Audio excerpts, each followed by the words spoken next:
Dans cette vidéo, j'aimerais vous parler des différents formats d'impro que j'ai l'occasion de pratiquer avec les différentes compagnies que je fréquente.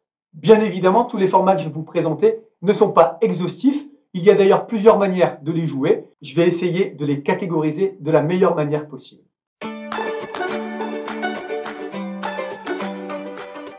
En général, tout le monde connaît le principe du match d'improvisation ou de son petit frère, le catch impro. Ces deux formats ont en commun d'opposer deux équipes et de demander au public de déterminer un gagnant. On est dans ce que j'appellerais, à titre personnel, cette dénomination n'a aucune valeur officielle. Je parle donc d'improvisation sportive.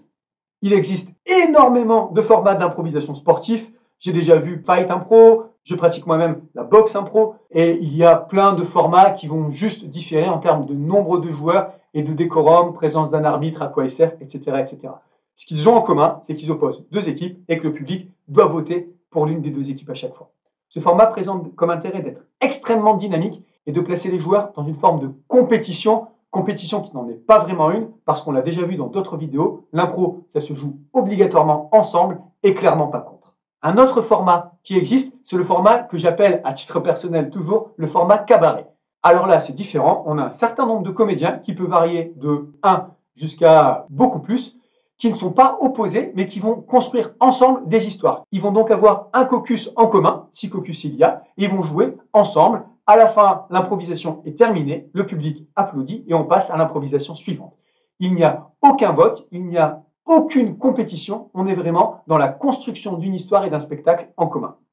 Ce format présente l'intérêt de pouvoir proposer des improvisations un peu plus construites, puisque les comédiens ont pu préparer ensemble, ou tout simplement sont plus nombreux et c'est donc beaucoup moins rigide en termes de règles. On peut plus facilement aller dans des directions un petit peu plus fouillées.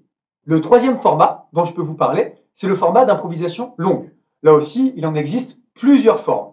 Dans les improvisations longues, le public va voir 1, 2 ou 3 impros maximum sur le spectacle d'1h20.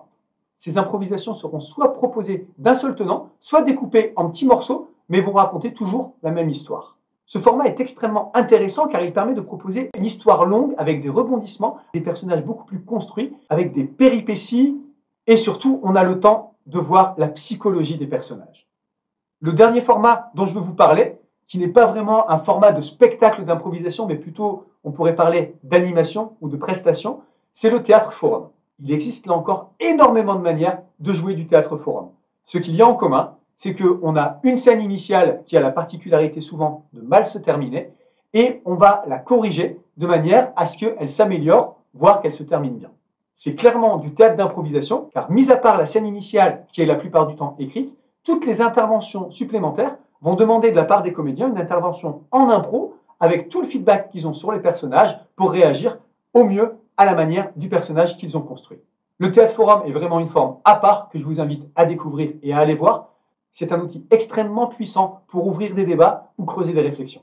J'ai fait le tour des formats d'impro que je connais et que je pratique. Il y en a encore plein d'autres, ou alors avec des variantes. On peut aussi avoir des mixtes entre plusieurs de ces formats, notamment le format long et le format cabaret, puisqu'on peut avoir aussi des improvisations longues dans lesquelles on va rajouter des catégories de manière ponctuelle.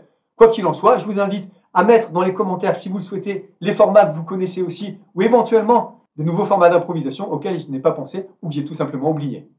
J'en ai fini avec cette vidéo sur les formats d'improvisation. N'hésitez pas à aller voir les autres vidéos. Je vous dis à bientôt dans une nouvelle vidéo. Au revoir.